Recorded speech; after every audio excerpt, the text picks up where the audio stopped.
আমার বিশ্বাস আমরা বিপ্লবী ওয়ার্কার্স পার্টিকে সঙ্গে নিয়ে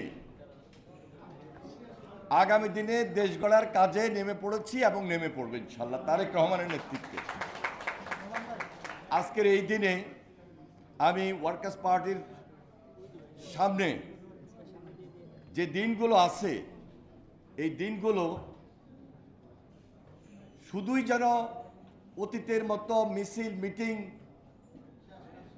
এর মধ্যে সীমাবদ্ধ আমরা না থাকি, আসলেই যেন প্রকৃতপক্ষে জনগণের জন্য, দেশের জন্য যেই দেশ গড়ার কথা বলছি সেই দেশ গড়ার কাজে নেমে যেতে পারি।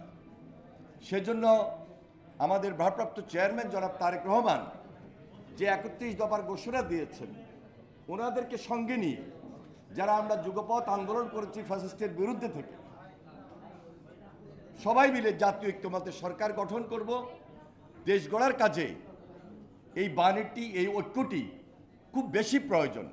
তাহলে আরও বেশি প্রয়োজন সুদৃঢ় ঐক্যের। ইনশাল্লাহ সুদৃঢ় ঐক্য নিয়ে আগামীর বাংলাদেশটা সুন্দর হবে এই আশাবাদ ব্যক্ত করে আমি আমার বক্তব্য শেষ করছি। খোদা হাফেজ। বাংলাদেশ জিন্দাবাদ। ওয়ার্কার্স পার্টি জিন্দাবাদ।